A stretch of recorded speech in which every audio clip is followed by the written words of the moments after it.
आइए हम प्रार्थना करें। सर्वशक्तिमान पिता परमेश्वर एक बार फिर से हम आपको चरण जा रहे हैं और आज की इस आराधना को आपके हाथों में समर्पित करते हैं। आनंद है उन सब पर और इस आराधना को सब जो देखने वाले हैं सब पर आपका आशीष यीशु मसीह के नाम से आमीन।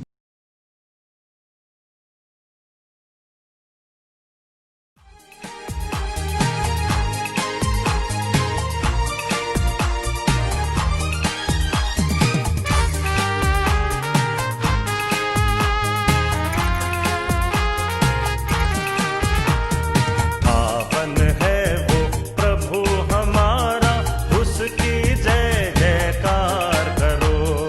पावन है वो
परमेश्वर का प्रेम और पवित्र आत्मा की सहभागिता आप सबके साथ हो और आपके साथ ही हो। सेक्शन नंबर 4 का सभी साथ पढ़ेंगे। सर्वशक्तिमान परमेश्वर आपके सम्मुख सबके हृदय खुले हैं, आप सबकी अभिलाषाओं को जानते हैं और आपसे कोई भी भेद छिपा नहीं है। अपने पवित्र आत्मा की प्रेरणा से हमारे हृदय के विचारों को शुद्ध कीजिए ताकि हम आपसे पूर्ण रूप से प्रेम करें और योग्य तरीके से आपके पवित्र नाम की स्तुति करें। हमारे प्रभु यीशु द्वारा आमीन। स्वर्ग में परमेश्वर की महिमा और पृथ्वी पर उसके लोगों को शांति। हे प्रभु परमेश्वर, स्वर्गीय राजा, सर्वशक्तिमान पिता परमेश्वर, हम आपकी आराधना करते, आपको धन्यवाद देते और आपकी महिमा के कारण आपकी स्तुति करते हैं। हे प्रभु यीशु क्रिस्ट, परमेश्वर पिता के इकलौते पुत्र, हे प्रभु परमेश्वर, हे परमेश्वर के मेले, आप जगत का पाप हटाना चाहते हैं, हम पर दया कीजिए। आप पिता की धन्य और विराजमान है, हमारी प्रार्थना स्वीकार कीजिए, क्योंकि केवल आप ही पवित्र है, आप ही प्रभु है, आप ही यीशु क्रिस्त पवित्र आत्मा के साथ परमेश्वर पिता की महिमा में परम उच्च है। आमीन। हे सर्वशक्तिमान परमेश्वर, आपकी सब सच्चे और शांतिपूर्ण विचारों के प्रेरणा स्रोत हैं। पिता, हमारे हृदयों को दुर्भावना और घृणा के भावों से शुद्ध कीजिए और हमें सिखाइए कि हम अपने क्रोधपूर्ण विचारों और शब्दों पर नियंत्रण रखें। हमें स्मरण बनाइए कि हम शांति के बंधन में बंधकर आपके आत्मा की एकता को बनाए रख सकें। हमारे प्रभु यीशु मसीह के द्वारा जो आपके और पवित्र आत्मा के साथ एक परमेश्वर है और अब तथा सदा सर्वदा जीवित और राज्य करते हैं। आमीन।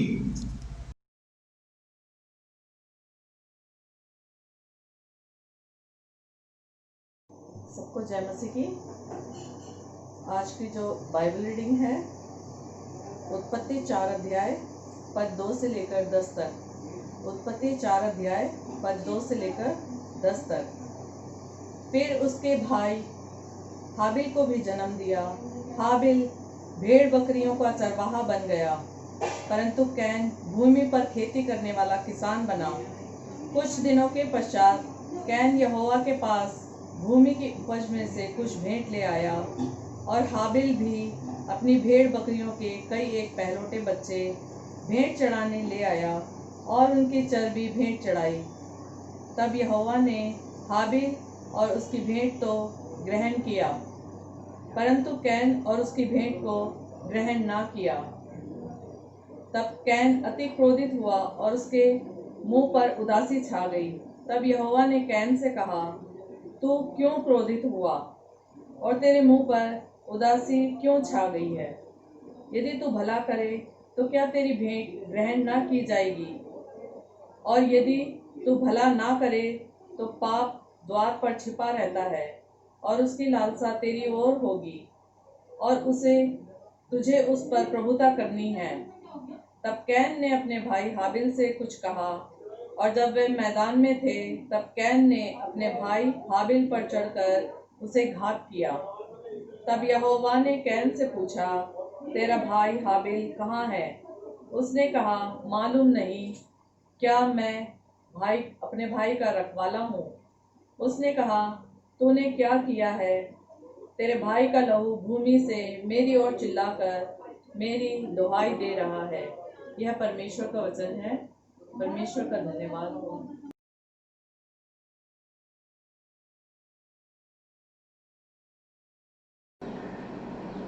आप सबको जय मसीह की।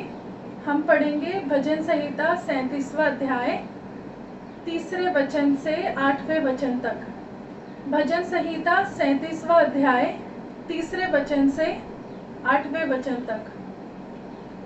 यहोवा पर भरोसा रख और भला कर, देश में बसा रहे और सच्चाई में मन लगाए रहे।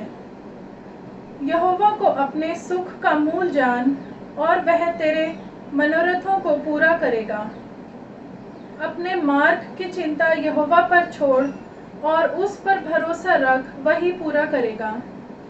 वह तेरा धर्म ज्योति के समान और तेरा न्याय दोपहर के उजियाले के समान प्रकट करेगा। यहोवा के सामने चुपचाप रहे और धीरज से उसकी प्रतीक्षा कर। उस मनुष्य के कारण न कुढ़ जिसके काम सफल होते हैं और वह बुरी युक्तियों को निकालता है। क्रोध से परे रहे और जलजलाहट को छोड़ दे। मत कुढ़, उससे बुराई ही निकलेगी। पिता, पुत्र और पवित्र आत्मा की महिमा हो, जैसे आरंभ में थी, अब है और युगानुयुग होती रहेगी। आमीन।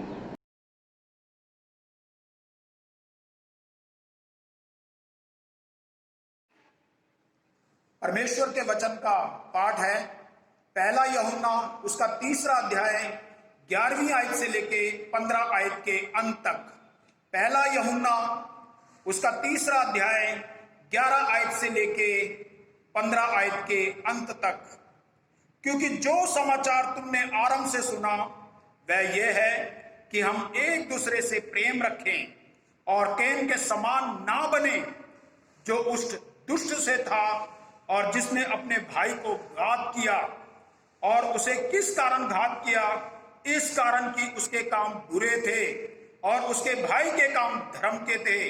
हे भाइयों, यदि संसार तुमसे बैर करता है तो अचंभा ना करना। हम जानते हैं कि हम मृत्यु से पार होकर जीवन में पहुंचे हैं, क्योंकि हम भाइयों से प्रेम करते हैं। जो प्रेम नहीं रखता वह मृत्यु की दशा में रहता है।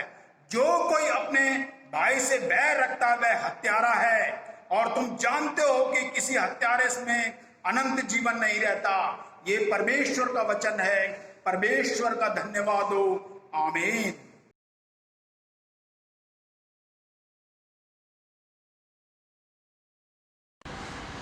आज के मन के लिए जो सुसमाचार का हिस्सा लिया गया है वो पाया जाता है मत्ती रचित सुसमाचार उसका 5 अध्याय और 17 से 26 आयत तक। Gospel according to saint Matthew chapter 5 verses 17 to 26। हे प्रभु क्रिस्ट, आपकी महिमा हो। यह न समझो कि मैं व्यवस्था या परिशुद्धताओं की पुस्तकों को लोप करने आया हूँ। लोप करने नहीं परंतु पूरा करने आया हूँ। क्योंकि मैं तुमसे सच कहता हूँ कि जब तक आकाश और पृथ्वी टल न जाएं, तब तक व्यवस्था से एक मात्रा या एक बिंदु भी बिना पूरा हुए नहीं टलेगा। इसलिए जो कोई छोटी सी छोटी आज्ञाओं में से किसी एक को तोड़े और वैसा ही लोगों को सिखाए, वह स्वर्ग के राज्य में सबसे छोटा कहलाएगा। परंतु जो कोई उन आज्ञाओं का पालन करेगा और उन्हें सिखाएगा, वही स्वर्ग के राज्य में महान कहलाएगा। क्योंकि मैं तुमसे कहता हूँ कि यदि तुम्हारी धार्मिकता शास्त्रियों और फरीसियों की धार्मिकता से बढ़कर ना हो तो तुम स्वर्ग के राज्य में कभी प्रवेश करने ना पाओगे। तुम सुन चुके हो कि पूर्व काल के लोगों से कहा गया था कि हत्या न करना, और जो कोई हत्या करेगा वह कचहरी में दंड के योग्य होगा। परंतु मैं तुमसे यह कहता हूँ कि जो कोई अपने भाई पर क्रोध करेगा वह कचहरी में दंड के योग्य होगा, और जो कोई अपने भाई को निकम्मा कहेगा वह महासभा में दंड के योग्य होगा, और जो कोई कहे अरे मूर्ख, वह नरक की आग के दंड के योग्य होगा। इसलिए यदि तू अपनी भेंट वेदी पर लाए और वहां तू स्मरण करे कि तेरे भाई के मन में तेरे लिए कुछ विरोध है, तो अपनी भेंट वहीं वेदी के सामने छोड़ दे और जाकर पहले अपने भाई से मेल मिलाप कर और तब आकर अपनी भेंट चढ़ा। जब तक तो अपने मुद्दई के साथ मार्ग ही में है, उससे झटपट मेल मिलाप कर ले। कहीं ऐसा ना हो कि मुद्दई तुझे हाकिम को सौंपे और हाकिम तुझे सिपाही को सौंप दे और तो बंदी गृह में डाल दिया जाए। मैं तुझसे सच कहता हूँ कि जब तक तू कोड़ी कोड़ी फल ना दे, तब तक वहां से छूटने ना पाएगा। ये प्रभु यीशु क्रिस्ट का शुभ समाचार है। परमेश्वर का धन्यवाद हो। प्रभु यीशु मसीह के नाम में एक बार फिर से आप सबों को जय मसीह की। परमेश्वर का मैं धन्यवाद करता हूं कि उसने हम सबों को सुरक्षित रखा है, और मैं आशा करता हूं कि आप सब भी अपने घरों में सुरक्षित हैं। परमेश्वर की स्तुति हो, उसकी महिमा हो कि उसने एक बार फिर से आज संडे के दिन हमें मौका दिया कि हम परमेश्वर की महिमा कर सकें और उसके वचन पर मनन कर सकें। और आज का जो हमारा थीम है लेक्शनरी के अनुसार थर्ड संडे आफ्टर पेंटिकॉस्ट, और heart must be kept free from anger and hatred. Our heart must be kept free from anger and hatred. हमारे हृदय क्रोध और घृणा से स्वतंत्र होनी चाहिए। और आज की जो रीडिंग्स हैं, उत्पत्ति उसका 4 अध्याय उसके 2 से 10, मत्ती उसका 5वां अध्याय 17 से 26, और जो नए नियम की पत्रियों की रीडिंग है पहला यूहन्ना 3 अध्याय और उसके 11 से 18 आयत तक। तो परमेश्वर की महिमा करते हैं कि परमेश्वर ने आज तक हम सबों को जीवित रखा है, और ये उसकी बहुत बड़ी दया है कि आज फिर से हम उसके आराधना करने के लिए, उसके वचन को सुनने के लिए यहाँ पर उपस्थित हैं। आइए हम प्रभु के वचन पर मनन करते हैं। उससे पहले हम प्रार्थना करेंगे। प्यारे खुदावंद यीशु मसीह, एक बार फिर से हम आपके चरणों में आते हैं और खासकर इस समय को आपके हाथों में सौंपते हैं, इस वचन को आपके हाथों में सौंपते हैं। जो कुछ भी हम वचन मनन करते हैं, जो कुछ भी हम पिता परमेश्वर पढ़ते हैं, सुनते हैं, वो आपकी पवित्र आत्मा की अगुवाई में हो और इस वचन के द्वारा हमारे जीवन में एक बदलाव आने पाए। हे प्रभु, आपकी आशीष सब लोगों पर हो जो इस वचन को सुनते हैं। यीशु मसीह के नाम से मांगते हैं, आमीन। पिछले संडे हमने परमेश्वर के वचन में से मत्ती की इंजील उसका 5वां अध्याय और 1 से 12 आयत तक मनन किया था, जिसमें हमने बताया था कि प्रभु यीशु मसीह की दृष्टि में कौन लोग धन्य और आशीषित हैं।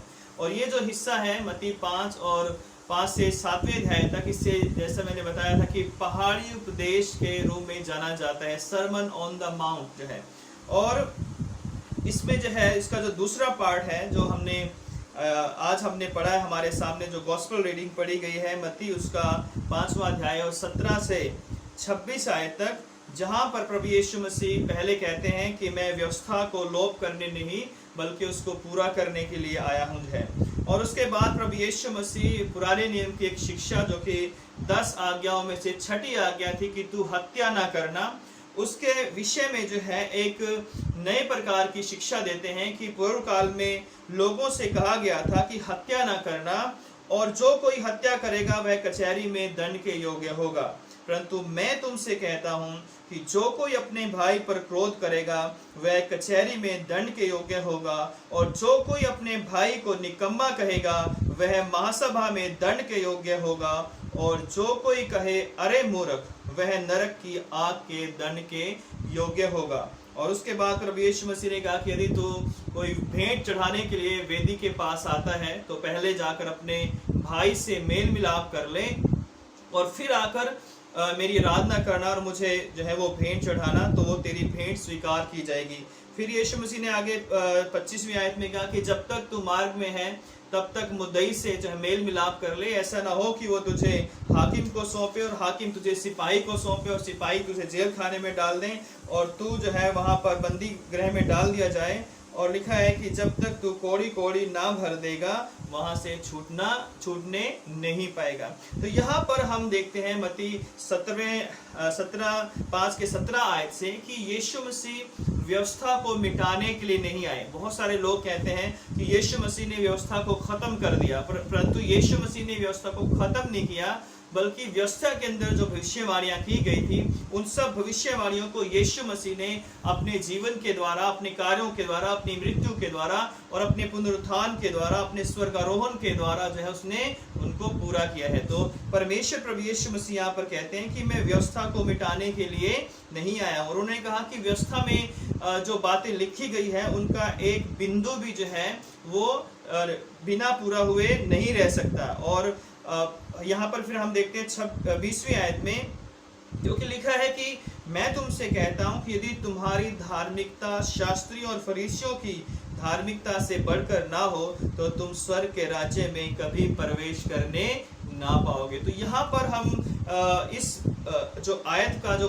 आधार के रूप में हम यहाँ पर देखते हैं कि किस तरह से आगे प्रभु यीशु मसीह ने इन शब्दों का इस्तेमाल किया कि तुम सुन चुके हो, है ना, और मैं तुमसे कहता हूँ। यहाँ पर फिर प्रभु यीशु मसीह पुराने नियम की शिक्षाओं को लेते हैं और उसके बाद कहते हैं कि मैं तुमसे कहता हूँ।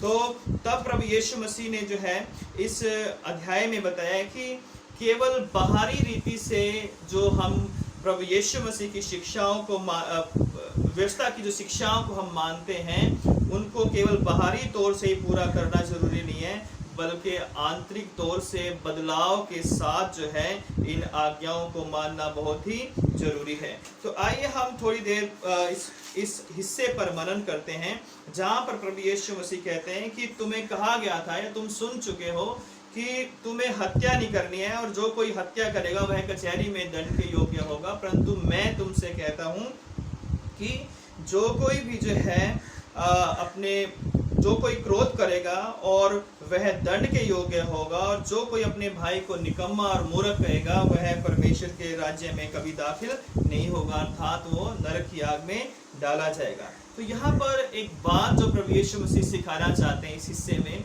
वो महत्वपूर्ण बात ये है कि हमें क्रोध से परे रहना है, क्योंकि क्रोध जो है मनुष्य के जीवन पे बहुत बड़ा दुष्प्रभाव डालता है। इसलिए प्रभु यीशु मसीह कहते हैं कि अगर कोई हत्या करता है तो पहले वो हत्या नहीं करता जो है, बल्कि उसके पीछे हत्या के पीछे जो क्रोध होता है। तो हम यहाँ पर जो है देखते हैं कि क्रोध जो है वो अनेक पापों को जन्म देता है ना। एक छोटा सा शब्द है क्रोध या एंगर जो है, लेकिन इसके जो परिणाम है वो बहुत बड़े या बहुत भयानक परिणाम होते हैं। अगर हम ग्रीक में देखें, ग्रीक जो शब्द है क्रोध के लिए, तो दो शब्द अक्सर जो है बाइबल में इस्तेमाल किए गए हैं। पहला जो है वो है थूमोस, जिसका अर्थ है कि कोई व्यक्ति जो है एकदम से गुस्सा होता है और उसका गुस्सा एकदम से फिर जो है ठंडा हो जाता है। लेकिन जो दूसरा शब्द है ओर्गे, है ना, ओर्गे जो शब्द है उसका मतलब है कि एक व्यक्ति गुस्सा करता है, क्रोध करता है और उस क्रोध को अपने मन में हमेशा बनाए रखता है ना। और इसी प्रकार के क्रोध को करने से यीशु मसीह मना करते हैं, क्योंकि क्रोध जो है इंसान की स्वाभाविक एक नेचर है। हर किसी को कभी ना कभी क्रोध आता है, और हमें भी आता है, आप सबको भी आता है। लेकिन पौलुस कहता है कि तुम क्रोध तो करो लेकिन पाप ना करो जो है, और दिन ढलने से पहले जो है तुम्हारा क्रोध जो है वो समाप्त होना चाहिए जो है। तो यहाँ पर हम जिस क्रोध की बात कर रहे हैं वो ऐसा क्रोध नहीं है जो थूमोस है, या वो एकदम से गुस्सा आया और उसके बाद हम फिर जो है उस गुस्से को हमने छोड़ दिया। लेकिन हम यहाँ ओर्गे की बात कर रहे हैं, जहां पर यीशु मसीह कहते हैं कि तुम क्रोध मत करना।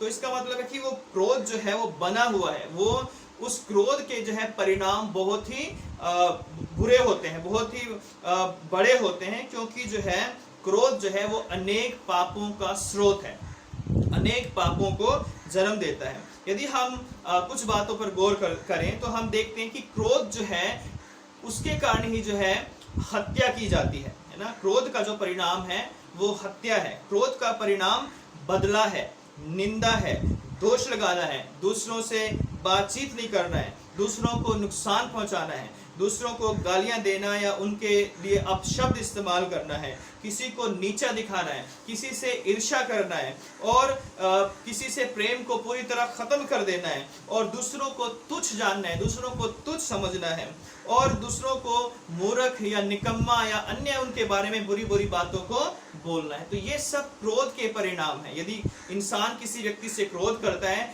तभी वो उसके बारे में निंदा करेगा, उससे बदला लेने की कोशिश करेगा, उसे गालियां देगा, उसे नीचा दिखाएगा, उसके ऊपर दोष लगाएगा, उससे प्रेम खत्म कर देगा, और जो है उसे तुच्छ दिखाने का या उसे तुच्छ समझने का प्रयास करेगा। तो क्रोध जो है एक भयानक एक पाप है, जिसके लिए प्रभु यीशु मसीह ने हमें मना किया है कि हम जो क्रोध को अपने मन में हमेशा बनाए ना रखें। और फरीसी सोचते थे कि यदि कोई व्यक्ति हत्या नहीं करता है तो व्यवस्था का पालन कर रहा है, और यदि वो क्रोध कर रहा है और उस क्रोध को बनाए रखता है तो कोई बात नहीं, क्योंकि उसने हत्या नहीं की है इसलिए वो पापी नहीं है। लेकिन यीशु मसीह कहते हैं कि जो किसी व्यक्ति को जो मूर्ख कहता है या निकम्मा कहता है और उसे बिना कारण तुच्छ समझता है, उसकी बिना कारण उसे बदनाम करता है जो है, तो वो व्यक्ति भी जो है दंड के योग्य है। किसी को मूर्ख या निकम्मा जो लोग कहते हैं वो भी पाप करते हैं। यदि हम किसी से बदला लेते हैं और उसकी निंदा करते हैं, झूठे दोष लगाते हैं, और हम बुरी बुरी बातें किसी व्यक्ति के बारे में कहते हैं, और किसी निर्दोष को हम दोषी ठहराने का प्रयास करते हैं, वो भी जो है पाप है और वो भी हत्या करने के बराबर है ना। अगर हम उत्पत्ति उसका 4 अध्याय देखें तो वहां पर भी हम देखते हैं कि जो कैन था वो क्रोध से भरा हुआ था। जब उसकी भेंट को स्वीकार नहीं किया गया तो उसका क्रोध भड़क गया और परमेश्वर ने उससे पूछा भी था कि तू क्यों क्रोधित है, अगर तू अच्छा करता है तो तेरी भेंट भी स्वीकार की जाएगी। लेकिन कैन ने जो है उस क्रोध को बनाए रखा और उस क्रोध में उसने अपने भाई को मारने की योजना बनाई और एक दिन उसने अपने भाई को खेत में बुलाया और वहां जाकर जो है उसे मार दिया, उसकी हत्या कर दी ना। उसका कारण क्या था कि कैन ने हाबिल की हत्या कर दी? उसका कारण यही था कि कैन के हृदय में क्रोध था ना, और इसी क्रोध ने उसके मन में ईर्ष्या और उस बदला और हत्या का जो है उसके अंदर बीज बोया, क्योंकि उसने पहले क्रोध को जो है अपने मन में स्थान दिया। इसलिए पहला यूहन्ना 3:15 में यूहन्ना कहता है कि जो कोई अपने भाई से बैर रखता है वह हत्यारा है और तुम जानते हो कि किसी हत्यारे में अनंत जीवन नहीं है। तो आज मेरे और आपके लिए भी सबक है, ये शिक्षा है कि जब हम क्रोध में दूसरों को नीचा दिखाने की कोशिश करते हैं, बेशक हम उसकी हत्या नहीं कर रहे हैं, लेकिन यदि हम जो है उसके बारे में बुरी बुरी बातें कर रहे हैं, उसे बदनाम कर रहे हैं और तरह तरह की बातें उसके बारे में बोल रहे हैं, तो भी हम हत्या के जो है दोषी ठहराए जाएंगे। तो यहाँ पर प्रभु यीशु मसीह इसलिए कहते हैं कि क्रोध हम ना करें, क्योंकि क्रोध जो है वो अनेक पापों को जन्म देता है। दूसरी बात जो है कि क्रोधी मन के साथ या क्रोधपूर्ण हृदय के साथ हम परमेश्वर की आराधना नहीं कर सकते, क्योंकि परमेश्वर ऐसी आराधना को कभी स्वीकार नहीं करता। जब कोई व्यक्ति लंबे समय तक अपने मन में क्रोध को बनाए रखता है और वह चर्च भी आता है, वह बड़े अच्छे अच्छे गीत भी गाता है, वह प्रार्थना भी करता है, वह अपनी अच्छी अच्छी भेंटें भी लेकर आता है और गीत गाकर आराधना करता है, परमेश्वर की स्तुति करता है और मन से अपने क्रोध को दूर नहीं करता है। उसके मन में अपनी कलीसिया के लोगों के प्रति या अपने परिवार के लोगों के प्रति या अन्य किसी व्यक्ति के प्रति अगर लगातार क्रोध बना हुआ है और उसके बाद वो आकर चर्च में आकर कलीसिया में आकर परमेश्वर की महिमा करता है, गवाही देता है, अपनी भेंटें चढ़ाता है, तो ऐसी भक्ति से परमेश्वर कभी भी खुश नहीं होता है। क्योंकि मत्ती इसके 5वें अध्याय और 23-24 में हम पढ़ते हैं कि लिखा है कि और इसलिए यदि तू अपनी भेंट वेदी पर लाए और वहां तू स्मरण करे कि मेरे भाई के मन में मेरी ओर से कुछ विरोध है, तो अपनी भेंट वहीं वेदी के सामने छोड़ दे और जाकर पहले अपने भाई से मेल मिलाप कर तब अपनी भेंट चढ़ा जो है। तो यहाँ पर यीशु मसीह ने साफ कह दिया कि दिखावा पूर्ण जो भक्ति है, जो आराधना है, परमेश्वर की स्तुति करना है और मन में अगर क्रोध भरा हुआ है, ईर्ष्या है, निंदा है, चुगली है, द्वेष है, ये सब बातें हमारे जीवन में है और हम भक्ति करते हैं, आराधना करते हैं, तो ऐसी आराधना परमेश्वर को ग्रहण योग्य नहीं है। क्योंकि यीशु मसीह ने कहा है कि धन्य हैं वे जो मेल करवाने वाले हैं। ऐसे लोगों से परमेश्वर खुश नहीं होता जो हर बात में मौका ढूंढते हैं कि दूसरों के अंदर फूट डालें, लड़ाई झगड़ा करवा दें या उनकी बदनामी करें। परमेश्वर ने फिर से हम अगर उत्पत्ति में जाएं कि कैन से जब परमेश्वर ने पूछा कि तू क्यों उदास है, तो परमेश्वर ने कहा था कि तू क्यों क्रोधित हुआ और तेरे मुंह पर यह उदासी क्यों छाई हुई है। यदि तू भला करे क्या तेरी भेंट ग्रहण ना की जाएगी, और यदि तू भला ना करे तो पाप द्वार पर छिपा रहता है और उसकी लालसा तेरी ओर होगी और तू उस पर प्रभुता करेगा। जो है पाप हमेशा द्वार पर छिपा रहता है जब हम क्रोध करते हैं, और वो पाप जो है हमारे क्रोध को इस्तेमाल करता है और उस क्रोध को जो परिणाम, जैसे मैंने पहले ही बताया कि उसके एक परिणाम जो है बहुत बड़े होते हैं। आज बहुत सारी जगह हम देखते हैं कि गुस्से में किसी ने किसी के कुछ मार दिया, सर में हत्या कर दी, या पति पत्नी के बीच में जो है लड़ाई हुई, गुस्से में पत्नी ने कुछ बोल दिया या पति ने कुछ बोल दिया, तो वहां पर हत्या होगी या तलाक हो गया या जो है अन्य तरह की और जो है बातें जो नहीं होनी चाहिए वो होगी जो है। तो ये सब कारण क्या है कि लोग जो है परमेश्वर को जानते तो हैं, लेकिन अपने क्रोध को अपने मन से निकालना नहीं चाहते हैं। इसलिए जो है हम यहाँ पर देखते हैं कि कैन ने जो है अपनी गलती स्वीकार करने की बजाय उसने जो है अपने भाई की हत्या का षड्यंत्र रचते हुए उसे मार दिया था। और इसलिए जो है कैन को कहा गया है कि वो परमेश्वर की ओर से नहीं था, क्योंकि वो दुष्ट से था। अगर हम पहला यूहन्ना 4:12 में इसको पढ़ सकते हैं। तीसरी बात हम यहाँ पर देखते हैं कि यीशु मसीह चाहते हैं कि हमारे हृदय क्रोध और घृणा से मुक्त होकर मेल मिलाप और प्रेम से भर जाए, है ना। तीसरी बात यहाँ पर यह है कि यीशु मसीह आज जो हम सब के प्रभु हैं, हम सब के परमेश्वर हैं, उनकी जो शिक्षा है मत्ती 5वें अध्याय में जो हम पढ़ते हैं और उसके 23 से अगर हम 26 आयत तक वहां पर हम पढ़ते हैं तो वहां पे साफ लिखा है कि यदि हम आराधना करते हैं तो उस आराधना करने से पहले हम अपने भाई से मेल मिलाप करना चाहिए। दूसरी आगे हम देखते हैं कि 25वीं आयत में प्रभु यीशु मसीह ने बताया कि यदि किसी के साथ हमारा मन मुटाव है और ये मामला कचहरी में जा रहा है, तो इससे पहले कि ये मामला कोर्ट में जाए उससे पहले ही हम उससे मेल मिलाप कर लें। और ऐसा ना हो कि हमारी गलती के कारण हम अपनी गलती स्वीकार ना करें और उसके कारण फिर हमें बंदी गृह में डाल दिया जाए और हमें कोड़ी कोड़ी भरनी पड़े और उसके बाद भी हमारा छुटकारा ना होने पाए। इसलिए जो है प्रभु यीशु मसीह की जो शिक्षा है कि जैसा हमारा मन होगा वैसे ही हमारे कार्य होंगे, वैसे ही हमारा विचार होगा। पुराने नियम में ये था कि तुम हत्या ना करना, लेकिन यीशु मसीह कहते हैं कि तुम क्रोध ना करना। अगर हम क्रोध नहीं करेंगे तो हत्या भी कभी नहीं करेंगे। और यदि हम सोचते हैं कि भाई हम क्रोध तो कर लें और हत्या हम कभी नहीं करेंगे, तो ऐसा नहीं है। बहुत सारे जो मर्डर हैं, हत्याएं हैं, तो जैसे मैंने बताया कि वो क्रोध में ही की जाती हैं। और इसलिए जो है परमेश्वर चाहता है कि हर एक मसीह विश्वासी भी इस बात को जाने कि यदि हम यीशु मसीह के चेले हैं, यदि हम यीशु मसीह पर विश्वास करते हैं, तो हमें अपने मन को शुद्ध करना है, हमें अपने मन को पवित्र करना है। मत्ती उसका 15वें अध्याय की 18 आयत में लिखा है कि हर पाप का जो स्रोत है वो हमारा हृदय है। और लिखा है कि पर जो कुछ मुंह से निकलता है वह मन से निकलता है और वही मनुष्य को अशुद्ध करता है। हमारे जो मन के अंदर क्रोध है और हमारे मन से जो बुरी बुरी बातें निकलती हैं, चाहे वो निंदा, बुराई, झूठ, फरेब कुछ भी हो, वो सब हमें अशुद्ध करती हैं और कोई भी अशुद्ध व्यक्ति परमेश्वर के राज्य में दाखिल नहीं होगा। क्योंकि मत्ती 5 में लिखा है कि धन्य है वे जो मन के शुद्ध हैं, क्योंकि वो परमेश्वर को देखेंगे।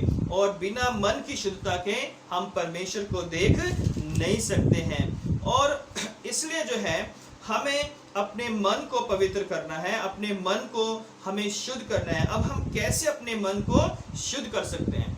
हमें पश्चाताप करना है, परमेश्वर प्रभु यीशु मसीह के वचन को मानना है, उसकी आज्ञाओं को मानना है, तभी हम अपने मन को शुद्ध कर सकते हैं।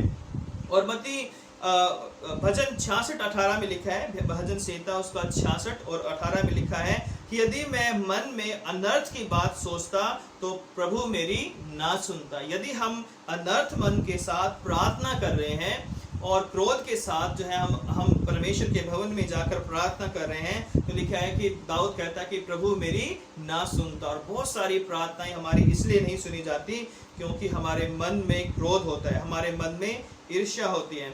और इसलिए जो है प्रभु का वचन आज मुझे और आपको सिखाता है कि अगर आज भी हम किसी क्रोध से भरे हुए हैं, हम अपनी कलीसिया में, अपने परिवार में, अपने घर में किसी बात से जो है अपने उस क्रोध को छिपाए हुए हैं और बदला लेना चाहते हैं, हम निंदा कर रहे हैं, हम झूठ बोल रहे हैं, हम दूसरों की बदनामी कर रहे हैं, हम दूसरे व्यक्ति को गिराना चाहते हैं क्योंकि हम उससे क्रोधित हैं, तो ऐसी भक्ति को आज भी परमेश्वर कलीसियाओं में स्वीकार नहीं करता। बेशक हम मसीह हो सकते हैं, बेशक हमने बपतिस्मा पाया हो सकता है, हम बहुत बड़े चर्च के मेंबर हो सकते हैं, लेकिन जब तक हम अपने मन से क्रोध की भावना को नहीं निकालेंगे और प्रभु यीशु मसीह के वचन को अपने अंदर नहीं आने देंगे और दीन और नम्र नहीं बनेंगे और अपने मन से तमाम उन बुराइयों को जो क्रोध लेकर आता है, चाहे वो चुगली, बुराई, निंदा, निरादर हो, झूठ बोलना हो और अपनी बड़ाई करना हो जाए, उन सब बातों को जब तक हम दूर नहीं करेंगे तो परमेश्वर को हम कभी खुश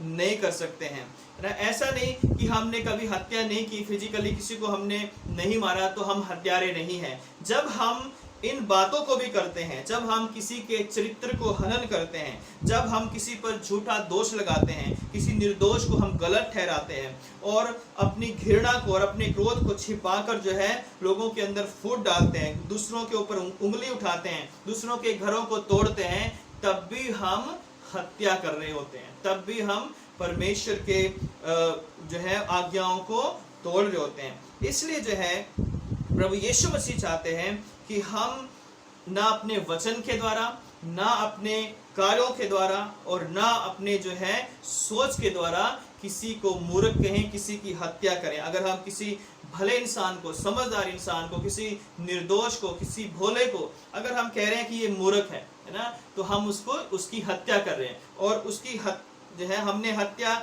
नहीं की है, लेकिन हम अपने शब्दों के द्वारा जो हत्या कर रहे हैं तो उसका बदला परमेश्वर हमें एक दिन देगा जो है। अगर हम परमेश्वर से दीन होकर परमेश्वर की आराधना नहीं करते हैं, उससे प्रार्थना नहीं करते हैं, तो हमारी भक्ति भी बेकार है। एक छोटा सा उदाहरण देना चाहता हूँ कि एक बार एक बहन बड़ी अच्छे विश्वास में थी, बड़ी वो विश्वासिनी थी और वो निरंतर चर्च जाती थी, प्रार्थना करती थी, गीत गाती थी, सब कुछ बहुत अच्छा था। लेकिन एक उसके अंदर कमी थी कि उसके अंदर बहुत जो है गुस्सा, वो बहुत ज्यादा गुस्सा करती थी और उसका पति भी जो था वो प्रभु यीशु मसीह की आज्ञाओं को मानने वाला नहीं था और वो बात बात में अपने पति से झगड़ा करती थी, बात बात में जो है उसको उसकी बेइज्जती किया करती थी। तो एक दिन जो है जब वो प्रार्थना कर रही थी और उसके जो है उसका पति घर में जब आया तो उसने उसके मोबाइल को लिया, तो उसका जो नया मोबाइल था वो जमीन पर गिर गया और जो है वो नीचे गिरकर पूरा जो है वो बिखर गया जो है। और उसके पति ने सोचा कि आज क्या होगा जो है, आज तो जो मेरी पत्नी जो है, जो मेरे से इतना गुस्सा करती है, इतना लड़ाई करती है, इतना झगड़ा करती है, आज तो इस पूरे घर में तूफान आ जाएगा और आज जो है बहुत बड़ी लड़ाई होने वाली है। और जब उसकी पत्नी ने देखा कि मोबाइल नीचे गिरा हुआ है और जो है उसका नया मोबाइल जो है, इतना महंगा मोबाइल जो है टूट के टुकड़े टुकड़े हो गया जो है, तो उसने अपने पति से कहा कि कोई बात नहीं, टूट गया जो है ये आपने जो है जानबूझकर नहीं किया है ना, आपसे गलती से ये हो गया जो है। और वो पति जो कि अविश्वासी था, ये सुनकर जो है बड़ा अचंभित हुआ और वो जो है उसको एक बड़ा शौक लगा कि ये कैसे हो गया, ये कैसे संभव है कि मैंने अपनी पत्नी का इतना महंगा मोबाइल जो है वो तोड़ दिया और उसके बावजूद जो है आज उसने मुझसे बड़े प्यार से बात की और कहा कि कोई बात नहीं, टूट गया और आपने जो है ये जानबूझकर ऐसा नहीं किया है। और उसने पूछा कि तुम्हारे अंदर क्या हुआ है, तुम्हें क्या हुआ कि आज तुमने जो है मेरे साथ झगड़ा नहीं किया। उसने कहा कि आज मैंने प्रभु यीशु मसीह के वचन को पढ़ा भी है और उसे ग्रहण भी किया है। और जब मैं इस वचन को पढ़ रही थी तो प्रभु ने मुझसे बात की है कि मुझे जो है क्रोध नहीं करना है और इसलिए जो है मैंने जो है तुम्हें क्षमा कर दिया है। और मुझे जो है प्रभु ने सिखाया है कि मुझे अब अपने घर में, अपने परिवार में मेल मिलाप के साथ रहना है। ये बात सुनकर जो है जो पति था बहुत आनंदित हुआ, बहुत खुश हुआ और उसने कहा कि जिस परमेश्वर के वचन ने तुम्हारे जीवन को बदला है, मैं भी उस वचन को पढ़ूंगा, मैं भी उस प्रभु को मानूंगा, मैं भी उस प्रभु पर विश्वास करूंगा, क्योंकि जो तुम्हारे क्रोध को निकाल सकता है वो मेरे अविश्वास को भी दूर कर सकता है। और उसके बाद उसने वचन को पढ़ना शुरू किया और धीरे धीरे उसने प्रभु यीशु मसीह पर विश्वास किया और उसका पूरा जीवन बदल गया जो है। यहाँ पर एक बात हम देखते हैं कि जब तक वो स्त्री क्रोध, अपने मन में क्रोध को लेकर जी रही थी, वो तब भी प्रार्थना कर रही थी अपने पति के लिए कि ये प्रभु में आ जाए और बहुत कोशिश कर रही थी, लेकिन कुछ भी नहीं हुआ। जिस दिन उसने अपने क्रोध को अपने मन से बाहर निकाल दिया और दीनता और नम्रता का जीवन उसने ग्रहण किया, उसने मेल मिलाप और प्रेम को स्वीकार किया, उसी दिन से जो उसके पति के अंदर बदलाव आना शुरू हो गया। आज भी बहुत सारे लोग हो सकते हैं जो ये दिखावा करते हैं कि वो बहुत धर्मी हैं, प्रार्थना करने वाले हैं, बड़े अच्छे विश्वासी हैं, चर्च जाने वाले हैं, दान देने वाले लोग हैं, लेकिन उनके मनों में, उनके घरों में क्रोध भरे हुए हैं। वो लड़ाइयाँ करते हैं, झगड़े करते हैं, चाहे वो अपने पड़ोसियों के साथ करें, चाहे वो अपने परिवार के साथ करें, चाहे वो अपने जहाँ पर वो जॉब करते हैं वहाँ पे करें, हर बात पे उनके अंदर क्रोध है, ईर्ष्या है, घमंड है, द्वेष है, और उसके बाद वो संडे को आकर कहते हैं कि हे प्रभु तू हमारा महान परमेश्वर है, तू हम पर दया करने वाला परमेश्वर है, हमें क्षमा कर जो है। तो जब हम क्रोध अपने मन में बनाए रखते हैं और चर्च में आकर प्रार्थना करते हैं, तो ऐसे क्रोधपूर्ण प्रार्थना या क्रोध से मन भरा है और होठों पे प्रभु का नाम है, ऐसी प्रार्थना को परमेश्वर कभी स्वीकार नहीं कर सकता, ऐसी भक्ति को परमेश्वर कभी स्वीकार नहीं करता। इसलिए प्रभु यीशु मसीह कहते हैं कि पूर्व काल में तुम्हें कहा गया था कि तुम हत्या न करना, परंतु मैं तुमसे कहता हूं कि जो कोई अपने भाई को क्रोध में आकर जो अपने भाई पर क्रोध करेगा और अपने भाई को कहेगा कि निकम्मा कहेगा और उससे कहेगा कि हे मूर्ख, तो ऐसा व्यक्ति जो है वो दंड के योग्य होगा, ऐसा व्यक्ति नरक की आग में डाल दिया जाएगा। तो आज मेरे और आपके पास भी मौका है कि हम अपने क्रोध को बाहर निकाल दें, क्योंकि यदि हम क्रोध के साथ वर्शिप कर रहे हैं, स्तुति कर रहे हैं, प्रभु की आराधना कर रहे हैं, तो इस तरह से परमेश्वर हमें अपने राज्य में कभी जगह नहीं देगा। क्योंकि प्रभु यीशु मसीह ने कहा कि धन्य है वो जो नम्र है, धन्य है वे जो मन के दीन है, क्योंकि वो परमेश्वर को देखेंगे, वो पृथ्वी के अधिकारी होंगे जो है। तो प्रभु आप सबों को आशीषित करे, अपना अनुग्रह दे कि हम इस वचन पर, जहां पर प्रभु यीशु मसीह कहते हैं कि हमें सारे अपने हेटर्ड को जो हमारे हृदयों में है जाए, सारे अपने क्रोध को जो है, सारे एंगर को जो है, जो हमारे हृदयों में बनाए हम रखते हैं कई बार अपने लोगों के प्रति, अपनी कलीसिया में, अपने परिवार के प्रति, अपने दोस्तों के प्रति, अपने साथियों के प्रति, उस सारे क्रोध को हमें दूर करना है और प्रभु यीशु मसीह के प्रेम को, उसके मेल मिलाप को हमें स्वीकार करना है। और जब हम उसके प्रेम को, उसके मेल मिलाप को स्वीकार करेंगे तो आपका जीवन बदलेगा और मेरा भी जीवन बदलेगा। और जब हमारा जीवन बदलेगा तभी हम दूसरों को गवाही दे सकते हैं, तभी अन्य जाति लोग हमें देखकर प्रभु यीशु मसीह पर विश्वास करेंगे। और बहुत बार तो अन्य जाति लोग हमें देखकर परमेश्वर से मुड़ जाते हैं, हट जाते हैं, क्योंकि उन्हें पता है कि इनका जीवन जब नहीं बदला तो हमारा क्या बदलेगा। जब ये यीशु मसीह को ये लोग नहीं मानते हैं और यीशु के लोग होकर जो है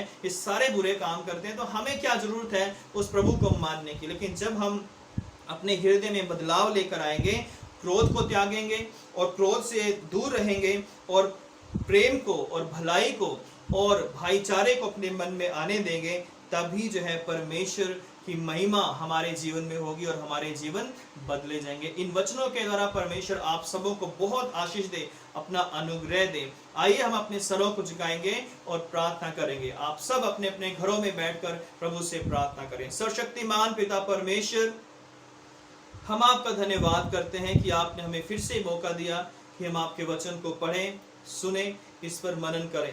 हे पवित्र आत्मा, इन वचनों को पिता परमेश्वर हमारे हृदय में उतरने के लिए हमारी सहायता करें।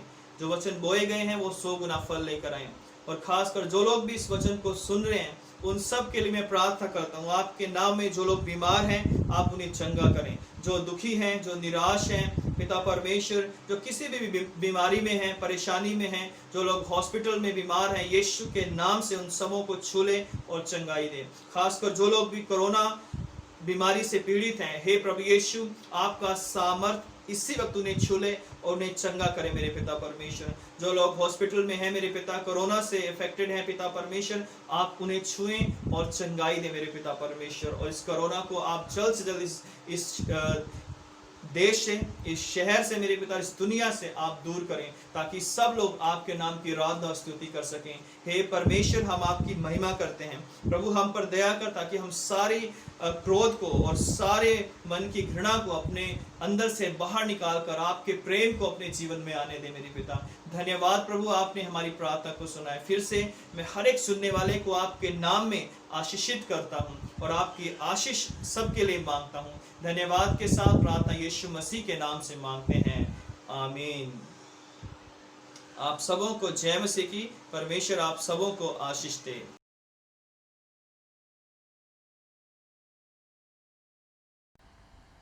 हमें परमेश्वर सर्वशक्तिमान पिता पर विश्वास करते हैं। वह स्वर्ग और पृथ्वी का और समस्त दृश्य एवं अदृश्य वस्तुओं का करता है। हमें प्रभु यीशु क्रिस्त पर विश्वास करते हैं। वह परमेश्वर के पुत्र स्वर्गयुगों से पहले पिता से उत्पन्न, परमेश्वर से परमेश्वर, ज्योति से ज्योति, सत्य परमेश्वर से सत्य परमेश्वर, कृत नहीं वर्ण उत्पन्न है। उनका और पिता का तत्व एक है। उन्हीं के द्वारा सब वस्तुएं बनी। हम मनुष्यों के लिए और हमारे उद्धार के लिए भी वह स्वर्ग से उतर आए। पवित्र आत्मा के सामर्थ्य से वह कुंवारी मरियम से जन्मे और मनुष्य बने। पैंतीस पिलातुस के शासन में वह हमारे लिए क्रूस पर चढ़ाए गए। उन्होंने दुख भोगा, वह मरे और गाड़े गए। पवित्र शास्त्र के कथन के अनुसार वह तीसरे दिन जी उठे। वह स्वर्ग पर चढ़ गए और पिता के दाहिने ओर विराजमान हुए। वह जीवितों और मृतकों का न्याय करने के लिए महिमा के साथ फिर आएंगे और उनके राज्य का कभी अंत न होगा। हम पवित्र आत्मा पर विश्वास करते हैं। वह प्रभु और जीवन दाता है। वह पिता और पुत्र से निकलता है। पिता और पुत्र के साथ उसकी आराधना और स्तुति की जाती है। वह नदियों के द्वारा होगा। हम एक पवित्र सार्वभौमिक और प्रेरित कलीसिया पर विश्वास करते हैं। हम पापों की क्षमा के लिए एक बपतिस्मे को मानते हैं। हम मृतकों के पुनरुत्थान की और आने वाले युग के जीवन की प्रतीक्षा करते हैं। आमीन। आइए हम उन सब लोगों के लिए प्रार्थना करेंगे जो लोग हमारी कलीसिया में बीमार हैं और विशेषकर हम लोगों के लिए प्रार्थना करेंगे जो कोरोना वायरस की बीमारी से पीड़ित हैं, चाहे हमारे पूरे भारत देश में, हमारे दिल्ली शहर में, उन सब के लिए प्रार्थना करेंगे। और भी जो लोग हॉस्पिटल में हैं, किसी भी अन्य बीमारी से पीड़ित या पीड़ित हैं, उन सब के लिए हम दुआ करेंगे।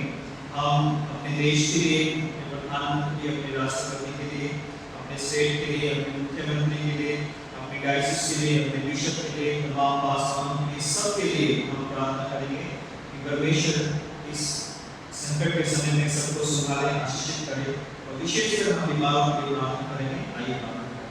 सर्वशक्तिमान पिता परमेश्वर, हम बड़ी दीनता के साथ आपके चरणों में आते हैं। हे प्रभु यीशु मसीह, आपने कहा कि मांगो तो तुम्हें दिया जाएगा, ढूंढो तो तुम पाओगे, खटखटाओ तो तुम्हारे लिए खोला जाएगा। हे सर्वशक्तिमान प्रभु, इसी विश्वास के साथ कि जब कभी हम मांगते हैं, आप हमें देते हैं, आपके चरणों में आते हैं। प्यारे खुदा यीशु मसीह, हम आपके सामने अपने आप को दीन और नम्र करते हैं और प्रार्थना करते हैं सब लोगों के लिए जो आज इस पिता परमेश्वर इस समय बीमार हैं, अपने घरों में या हॉस्पिटल के बेड के ऊपर पिता परमेश्वर लेटे हुए हैं। मेरे पिता डॉक्टर उनका इलाज कर रहे हैं। क्या कहता हूँ यीशु मसीह सब पर दया करते हैं। हर एक बीमार को आप चलाएंगे और खासकर हम प्रार्थना करते हैं मेरे पिता परमेश्वर उन लोगों के लिए, मेरे पिता परमेश्वर जो कोरोना से पीड़ित हैं, उनको छू और चलाएंगे मेरे पिता परमेश्वर। हे प्रभु, आप ही हैं जो इस बीमारी से बचा सकते हैं मेरे पिता, और हम प्रार्थना करते हैं इस बीमारी को आप जल्द से जल्द खत्म करें मेरे पिता, जल्द से जल्द इसका ट्रीटमेंट मिल सके, इसका इलाज मिल सके और ये बीमारी पूरे दुनिया से और भारत से मेरे पिता बहुत जल्द खत्म हो सके मेरे पिता परमेश्वर। प्यारे पिता, जो लोग भी इस बीमारी से लड़ने के लिए सेवाएं दे रहे हैं, उन सब के लिए हम प्रार्थना करते हैं। उन सबों को भी आप संभालें। अपने देश के प्रधानमंत्री के लिए, अपने राष्ट्रपति के लिए, अपने राज्य के मुख्यमंत्री के लिए प्रार्थना करते हैं, सभी मुख्यमंत्रियों के लिए प्रार्थना करते हैं।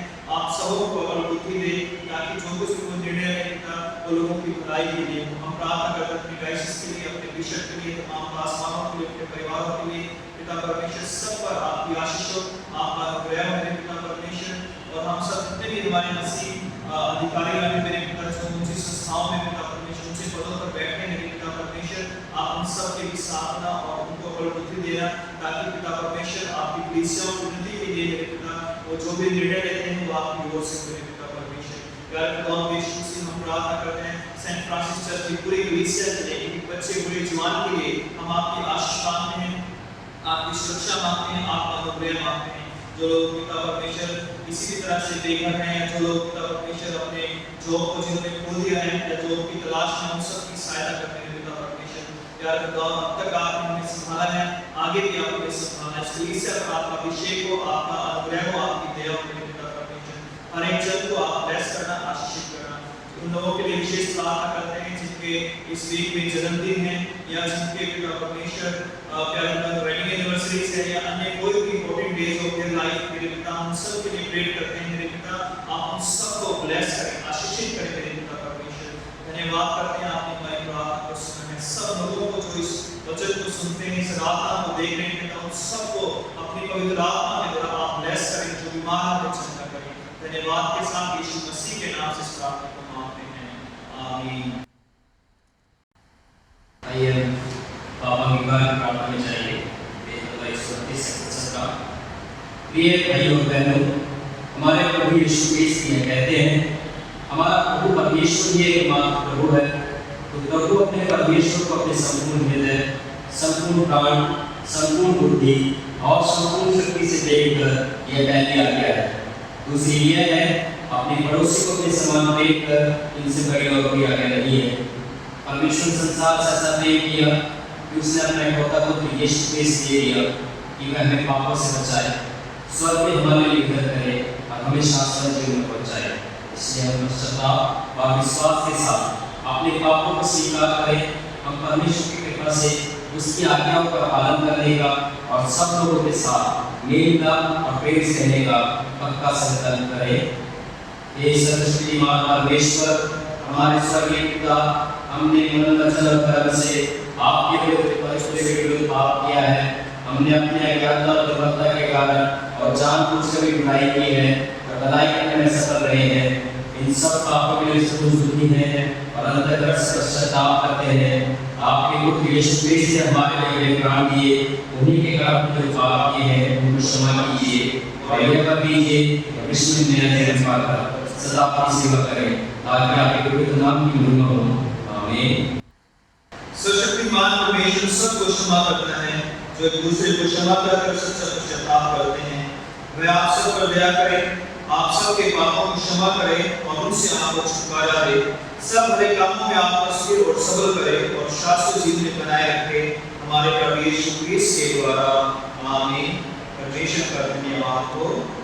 हम सब मिलकर मसीह की देह हैं। हम सब ने एक आत्मा के द्वारा एक देह बपतिस्मा लिया है। हम ऐसे कार्यों में संगत रहें जिनसे शांति मिलकर एक दूसरे का निर्माण होता है। प्रभु की शांति सदा आपके साथ रहे और आपके साथ।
जो भी हमारा प्रभु का सारा, जो भी हमारा प्रभु का सारा, जिसका उसको देना है, जिसका उसको देना है।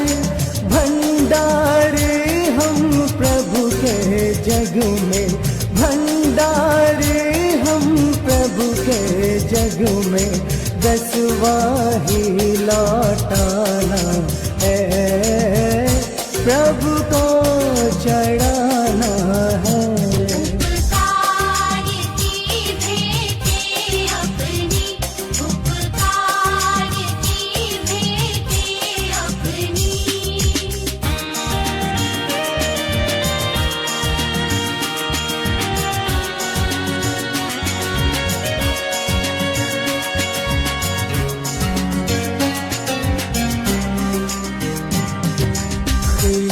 प्रभु ने स्वर्ग को त्यागा, ख्रीष्ट प्रभु ने स्वर्ग को त्यागा, हमको प्रेम दिखाना है, हमको प्रेम दिखाना है।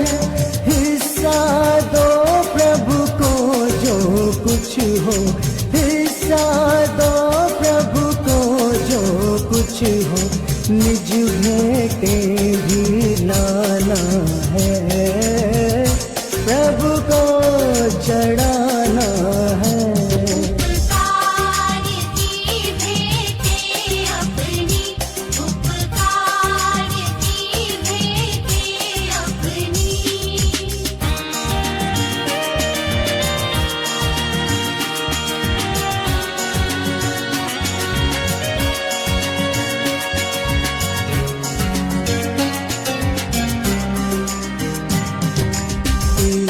ईश्वर की है कृपा भारी, ईश्वर की है कृपा भारी। हमको धन्य मनाना है, हमको धन्य मनाना है। सारा जीवन दे दो प्रभु को, सारा जीवन दे दो प्रभु को, तब आशीष पाना है, प्रभु को चढ़ाना है।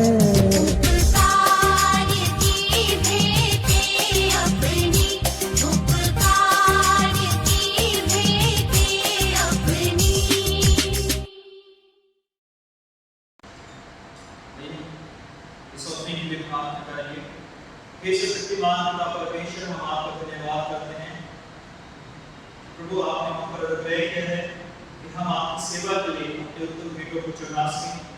प्यारे खुदा यीशु मसीह, आपके नाम में इस भेंट को जो हम आपके सामने लाए हैं, आप इसे कबूल करें। और जिन भी हाथों ने मेरे पिता परमेश्वर अपने कभी घटी में से मेरे पिता परमेश्वर आपके भवन की सेवा के लिए, आपकी कलीसिया की सेवा के लिए मेरे पिता परमेश्वर दान दिया है, आप उन सबको आशीषित करें। और जो लोग अपने घरों में पिता परमेश्वर गुलकों में पिता परमेश्वर अपनी ऑफरिंग को डाल रहे हैं, मेरे पिता आप लोगों को ब्लेस करें मेरे पिता परमेश्वर, ताकि आपके नाम में उन सब लोग आशीष को पाएं और 100 गुना बरकत इस कठिन समय में पास करें मेरे पिता परमेश्वर।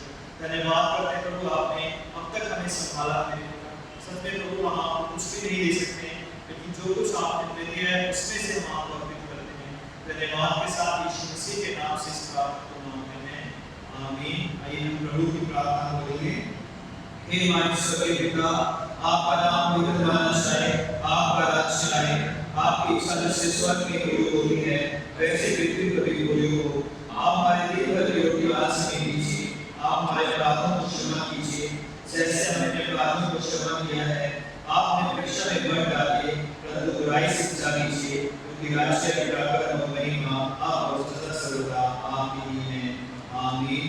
परमेश्वर की शांति जो सारी समझ से परे है, परमेश्वर के और उसके पुत्र हमारे प्रभु यीशु मसीह के ज्ञान और प्रेम में आपके हृदय और विचारों को सुरक्षित रखे और शक्तिमान परमेश्वर पिता, पुत्र और पवित्र आत्मा की आशीष आप पर हो और आपके साथ सदा सर्वदा बनी रहे, आमीन। शांति से पूर्ण होकर जाओ, प्रभु से प्रेम करो और उसकी सेवा में लगे रहो, मसीह यीशु के नाम से, आमीन।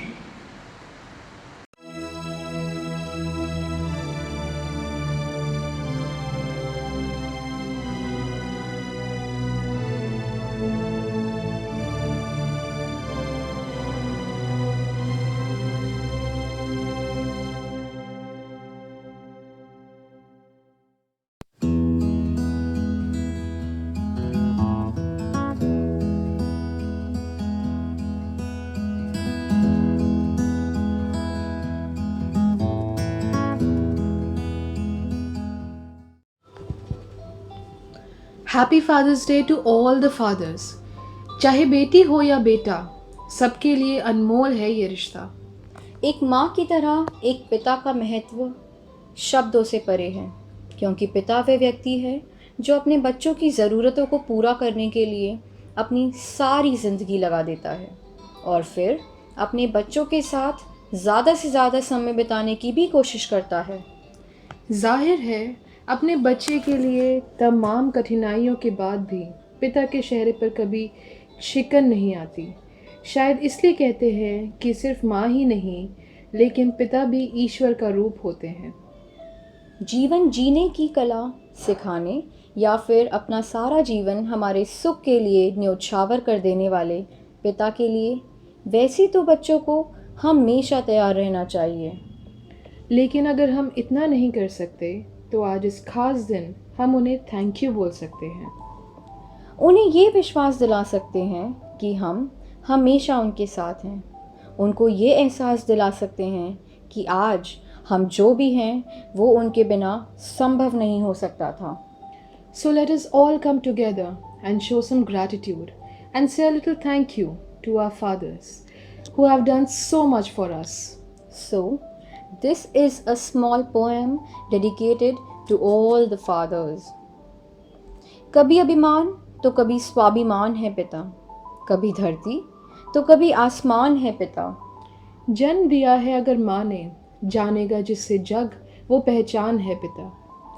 कभी कंधे पे बिठा के मेला दिखाता है पिता, कभी बन के घोड़ा घुमाता है पिता। माँ अगर पैरों पर चलना सिखाती है तो पैरों पर खड़ा होना सिखाता है पिता।